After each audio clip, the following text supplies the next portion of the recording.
petit reportage. À toi, regarde. À toi, regarde là, à côté de toi. Le ballon. Fred, le ballon. Ramène le ballon. Ramène le ballon. Là, il est en train de prendre un peu d'entraînement, un peu de...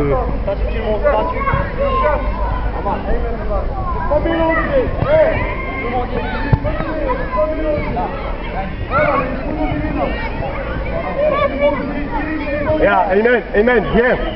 Regarde, les bleus. Ryan, toi tu es ici. Camille, voilà. Là, regardez, quand le gardien il a le ballon, combien il a de سي عادل بابا، انت مسؤول على المدرسه ديال سوينيو اللي هي الترجمه الحرفيه بالاحلام. كيفاش مشات هذه المدرسه وانتم دابا تقريبا شحال من 3 دابا صافي حلينا في سبتمبر، في ديبي سبتمبر، اكتوبر نوفمبر 3 موا. دابا درنا لاكاديمي كونت على واحد اونترينور فرونسي كاليفي عنده ديبلوم ديال اليوفا. كنديروا لي كاتيجوري بين 5 سنين حتى 15 عام. الحمد لله اون انفيستي في واحد الماتيريال اللي غنقدروا نخدموا به الدراري يتعلموا ان ماتيريال pédagogique où je compte aussi à les coachs qui sont qualifiés, qui sont diplômés en Espagne, qui sont diplômés ici au Maroc. والحمد لله راه كنشوفوا لي بتي زونفون كوم كيفاش الاقبال ديال المدرسه من ناحيه الكم؟ حنا نورمالمون بغينا نديروا لو كونت على حسب واحد 100 120 طفل باش كاع الكاتيجوري بغينا نديروا دو نيفو في لا كاتيجوري. يعني غتكون لا كاتيجوري ديال مثلا 5 سنين 6 سنين يكون فيها واحد نيفو نورمال حيت هذوك باقي ما يعرفوش لا كومبيتيسيون. مي ابارتير دو 12 عام 13 عام بغينا نديروا دو كاتيجوري اللي غتكون فيها ليليت ويكون فيها الاخرين اللي الدراري اللي مازال كيتعلموا كي ابروند اونكور. الحمد لله كاين الاقبال، كاين اللي غادي نخدموا عليه مازال مع مدى طويل ان شاء الله. وماذا تفكروا سي عادل انكم تشوفوا هذوك الاحياء الهامشيه وتاخذوا منهم بعض العناصر مثلا شي 5 ولا 6 وتكفلوا بهم، لان تنعرفوا بان الاحياء الهامشيه تكون فيهم فهمتي لا غوليف ديال الكره القدم. حنا دائما عندنا شي 10 ديال الدراري ديال لي زاسوسياسيون. الدراري اللي كيلعبوا غير في الاحياء جبناهم درنا خدينا حنا اللي تكلفنا بهم باش عطيناهم لا توني ديالهم كيمشيو معنا في لي تورنوا يمشيو معنا لا ما كيخلصوا ما والو. هذوك الدراري اللي ما والدهم ما بحالهمش. لا الحمد لله حنا حيت الطفل كما يقدر يكون عنده الفلوس كما اللي ما عندوش خصو كلشي يلعب، كلشي يكون مفتوح ليه المجال ديالو. انتم تنعرفوكم بانكم اولاد لاعب كبير اللي هو بابا المعروف لاعب فريق نجم الشباب. انت هو راه كبر من محي الشعبي. ايوا اذا بقات فيكم الروح ديال هذاك كتعرفوا بان الاحياء الشعبيه هي ميلاد ديال كره القدم. ايوا الحمد لله كتخرج الشارع ولا كتشوف تما فين كاينين الكوريه الحقيقيه. حنا كبرنا مع الوالد في الكره وعلمنا واحد نظام واحد اخر، يعني ماشي غير الناس اللي عندهم الفلوس اللي يقدروا يلعبوا. يعني هذه الفكره ديالو.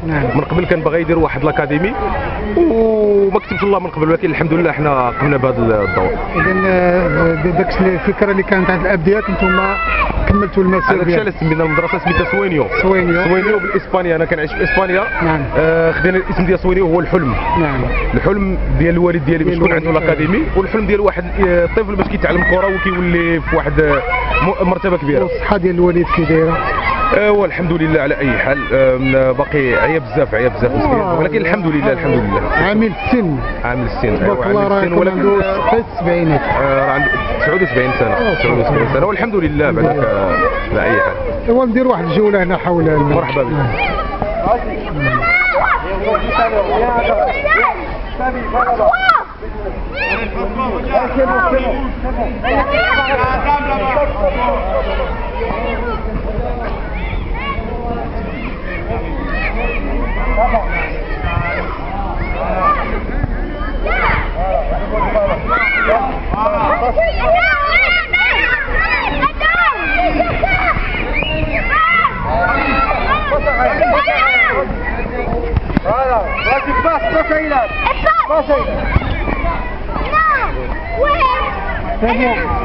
C'est bon, ballon bleu.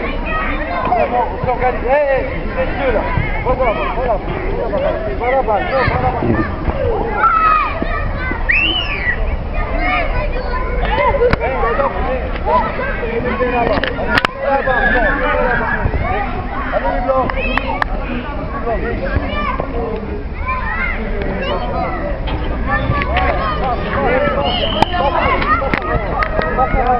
Le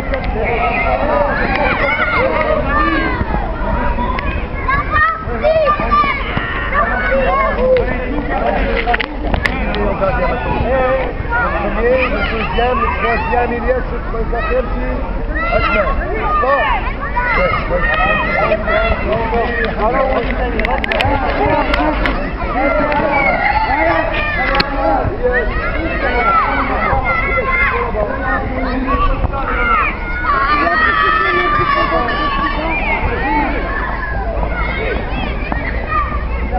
écoute tout le monde. Donnez les passes à votre partenaire, c'est bon? Pas de tac, Yves, on va marquer. On va marquer Camille. Non, ça c'est votre photo, on va marquer. Voilà. Il est au bas. Très bien. Ah bah, on va marquer. C'est bon. Eh, Camille, c'est bon.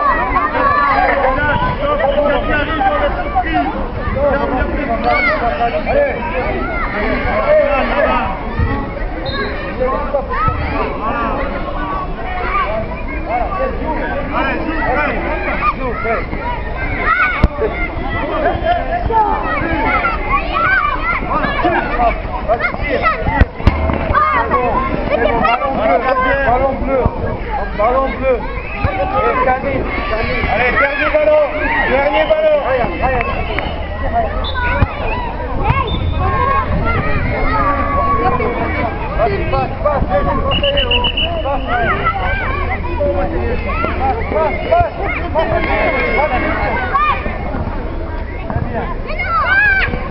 Monsieur Alain, bonsoir. Bonsoir. Vous êtes le directeur technique de l'école Souignan. Parlez-nous un peu de cette école, les avantages de cette école pour les enfants.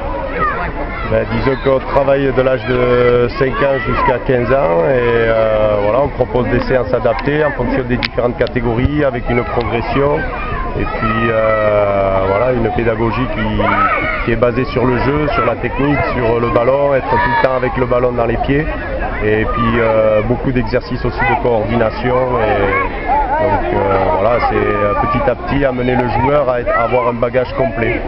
Ça fait 3 mois de l'ouverture de cette école. Qu'est-ce que vous avez vu comme des avantages pour les petits? Je pense que c'est d'avoir justement des séances qui démarrent, qui soient structurées par catégorie d'âge depuis l'âge de 5 ans, qui n'existent pas forcément en club, où on va dire que c'est beaucoup un travail de masse. Et là, on essaye de travailler vraiment sur des quantités réduites au niveau des effectifs. On travaille à 10-12 joueurs maximum par terrain, donc ça permet de travailler en qualité avec de la répétition technique. Bon, voilà, c'est l'intérêt avec des surfaces voilà, qui sont adaptées aux enfants, où il n'y a pas de mauvais rebonds, c'est des terrains où le ballon il roule constamment de la même façon. Vous êtes un entraîneur français, comment vous avez vu le niveau technique des petits Marocains? Il y a de tout, hein, comme partout. Disons qu'il y a des joueurs qui découvrent le football, c'est de l'initiation. Puis après, il y a des joueurs plus confirmés, qui sont plus à l'aise techniquement et qui ont un bon bagage technique. Après, le tout, c'est de se servir de ce bagage technique pour jouer collectivement et jouer en équipe et voilà, faire former une équipe qui soit capable d'avoir une maîtrise collective et un jeu, on va dire, bien huilé. Quels sont vos objectifs ici au Maroc et surtout dans l'école Souignan? C'est de petit à petit amener voilà, une qualité de jeu avec des joueurs avec un bagage complet et proposer pourquoi pas une ouverture pour certains joueurs qui le mériteront, une ouverture sur des clubs plus huppés ou pourquoi pas aussi en Europe, on verra, mais bon, déjà que le garçon s'épanouisse à tous les niveaux, que ce soit un garçon qui vienne vraiment pour le plaisir ou le garçon qui vient pour essayer, pourquoi pas, de percer dans le football, même s'il y a peu d'élus. Vous avez trouvé au Maroc? C'est agréable, c'est sûr que là, être au mois de novembre en t-shirt, en France ils sont avec les gants et les parkas, donc c'est pas la même approche au niveau déjà du climat. Monsieur Alain, merci. Merci bien.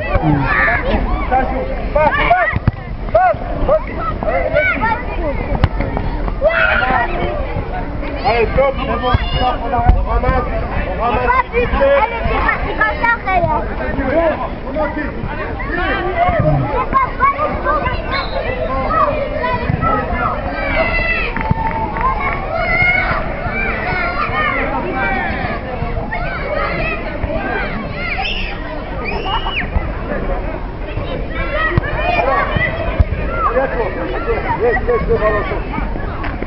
Voilà. Ballon sur l'hiver. Allez.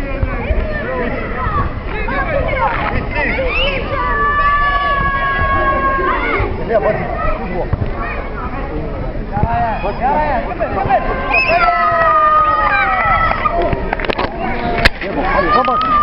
Voilà, bravo. Top, toujours corner ici. Bon, pour le premier blanc. Ah ouais. Qu'est-ce que vous avez là-bas? C'est votre partenaire. Où est votre partenaire? Va chercher un partenaire. Allez. Viens ici pour Maki, viens ici. Viens ici pour Maki. Allez. أستاذ Bravo. اسم كريم اسمي محمدي جواد. محمدي جواد كيفاش تشوف المستوى ديال هاد الاطفال؟ الحمد لله بارابور كيف جاو النهار الاول راه كاين واحد التحسن. فوالا غراس لي كوتش الماتيريال اي تو لورغانيزاسيون لي بلاص اي تو الحمد لله حتى الان ما كيتساعدوا معنا حتى هما. شنو هما الاهداف اللي تسطروها انتم كمؤطرين في هذه المدرسه؟ Pardon? Non, c'est pour l'hiver. Allez, va jouer. La balle au goal. La balle au goal. Oui. Balle au gardien. Allez, Camille, on joue. Laissez la balle par terre. Cherche un partenaire. Bravo, bravo, bravo. Voilà. قلنا شنو هما الاهداف اللي سطرتوها انتم كمؤطرين في هذه المدرسه واش تهدفوا في نهايه هذا الموسم لان انتم دابا يلاه تروما باش بديتوا؟ الحمد لله حنا البرنسيب الاول والاخر اللي عندنا هما لي زونفون. خصنا نحاول ما امكن نعمروا لهم وقتهم، نعملوا لهم راسهم شي حوايج زوينه بالرياضه اكسترا، شي حوايج هكا اللي كيهم باش تعاود عليهم بالنفع في لافينير. باغ كنشوفوا حنا في الاحياء كنكونوا شي حوايج كاتاستروفيك. هي دي غاسون كي اون ميم با 10 ans qui font la drogue et tout, voilà, c'est ça qui اشمئز ليه القلب كاريمون.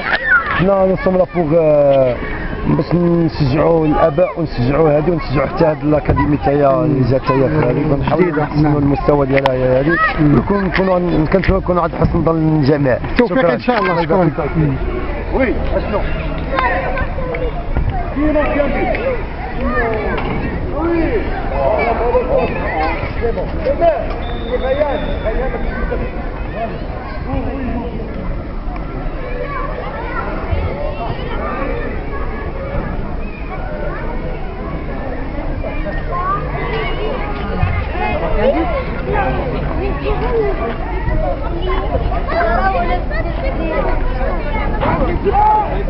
J'étais au Marrakech, il t'a parlé de ça. En plus, mon père, il sait même pas où il est le club. Non, on a joué ça.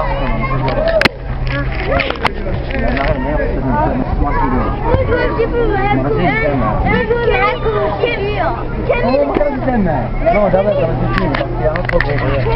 il avait perdu 6 استاذ الاسم الكريم ديالكم انتم من العلاوي، انتم مؤطرين في مدرسه سوينيو، كيف مؤسسه كيفاش الاكاديمي سوينيو، كيفاش تشوف المستوى ديال هاد الاطفال الصغار وانت تتعيش بيناتهم؟ ils sont en progression بشوي بشوي. يلاه بدينا كنبداو، يلاه بدينا لي زونطرينمون ديالنا صافي ميم با 2 mois.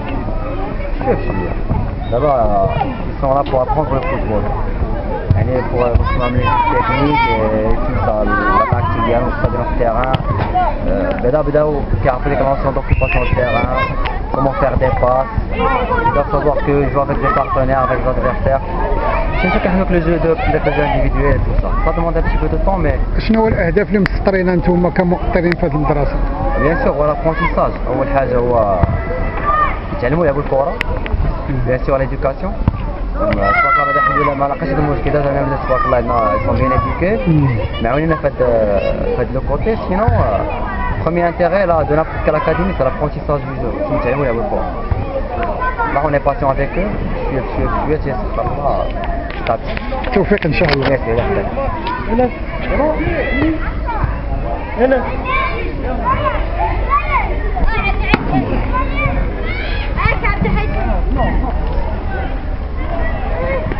يلا عمو.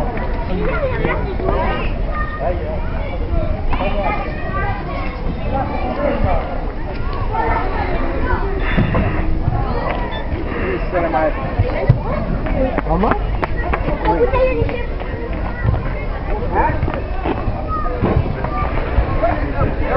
السلام عليكم. كي دايرين بخير؟ لاباس صافا بخير. ذكرني بالاسم ديالك. حكيم. حكيم. سي حكيم، انت مؤطر هنا في مدرسه سوينيو. نعم شنو هما الاهداف اللي سطرتوها انتم كمؤطرين في هذه المدرسه؟ واش تطمحوا؟ وبالنسبه للاهداف الاولى هي التكوين بالنسبه لينا. بالنسبه لنا حنا كنقلبوا دابا باش نكونوا هاد الوليدات على اساس في المستقبل ان شاء الله من هنا لواحد العامين عاد نشوفوا الاهداف ديالنا فين وصلت، ماشي دابا حنا يلاه بدينا هاد صافي 2 موا، و بارمي الطموح كما قلتي ديالنا حنا هو نتمنوا اننا يطلعوا على يدينا شي لعابه اللي يكونوا في المستوى ديال اللعابه الكبار اللي دازوا في المغرب. السي حكيم، انت لاعب سابق فريق راسينغ البيضاوي، كيفاش تشوف المستوى ديال هاد الدراري مقارنه مع المستوى ديال المدارس الاخرى، الوداد، الرجاء؟ حاليا ما نقدرش نعطي واحد الحكم يعني يلاه بديتو حيت صافي 2 موا ما نقدرش نعطي شي حكم، ومع العلم ان فريق الوداد والرجاء ولا الراسينغ البيضاوي ولا الفرق الاخرى راه كلهم فرق كبيره عندنا في البلاد ديالنا، وعندهم بالنسبه للمؤطرين ديالهم ولا لي ديريكتور تكنيك ديالهم فايتين بالنسبه للعمل اللي خدموا عليه هما. دابا حنا كنطمحوا اننا نوصلوا لذاك المستوى ان شاء الله مع الديريكتور تكنيك دابا اللي هو واحد الشخص كينتمي للكره الفرنسيه، كنتمنوا نستافدوا منه هنا حاليا خلال هذه التدريب اللي كيقدموها لنا. سي محمد جلباط، انتم لاعب سابق فريق راسينغ البيضاوي وجمعيه الحليب، جيتي الان لقيت واحد النظره على هذه المدرسه، كيفاش جاك التنظيم؟ نظيم في طور التطوير، وكنتمنى باش تكون بدايه موفقه لهذه المدرسه ان شاء الله، ويكون طموح كبير على المدى البعيد، وسطوا واحد برنامج على المستوى المدى البعيد باش الوليدات ينتجوا وليدات للكره المغربيه، وهادشي كيتلز الصدر بما مدرسه ومدير ديالها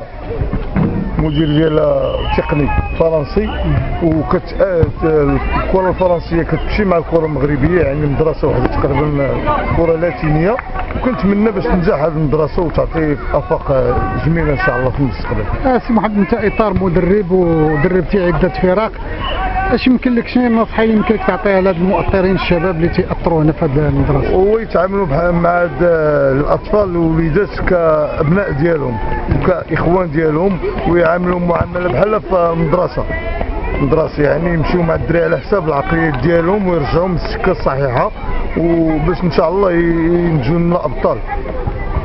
وهنا الجو واش هنا جو صحي زعما؟ جو ملائم هنا، جو ملائم وصحي، جو ملائم. راه هذه المنطقه هذه راه عطات لعابه كبار في المستوى دازو هنا، هذا الحي ديال الوزيز وبوسيجور كما تيقولوا، ونجم السبب راه عطات لاعب كبير اللي هو الاب ديال اصحاب هذه المدرسه، المدير الرئيسي ديال المدرسه، الاب ديالو كان نجم كبير. حكا تحدثنا على انت عاصرتي بابا، ربما لعبتي معاه؟ لا ما لعبتش معاه، هو كبر منا بحال الاب ديالنا، ولكن شفتو في الاواخر ديالو يعني كان لاعب ممتاز، لاعب ذكي. شنو البوست اللي كان تيلعب؟ كان كيلعب رقم 10 بطبيعه الحال، وتبارك الله كان عنده طوله يعني واناقه. بابا على داكشي اللي كنسمعوا عليه في البدايه ديالو، يعني كان داكشي كيعمل لا يتصور، وكان يحترف فريق بوردو وما ساعداتوش الظروف باش تعرف القصه ديال؟ ما عرفتش القصه بالضبط، ولكن المقربين اللعابه القدام بحال السي ابراهيم الله يرحمه تاطوم وداكشي كانوا كيقول لك السي محمد بابا يقام له هو يقعد، لانه كان لاعب كبير.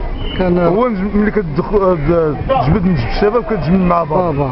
ايوا نتمناو ليه الشفاء العاجل، وسي محمد نتمناو انك انت تعطي واحد الاضافه لهذه المدرسه. وتكون على الاضافه ان شاء الله، وانا عزيز عليا الوليدات، وكنتمنى داكشي اللي خدينا من الكره نعطيو لهاد الوليدات الصغار ونعلموهم داكشي اللي علمونا الناس، ونزيدوا اكثر ونجتهدوا اكثر ان شاء الله.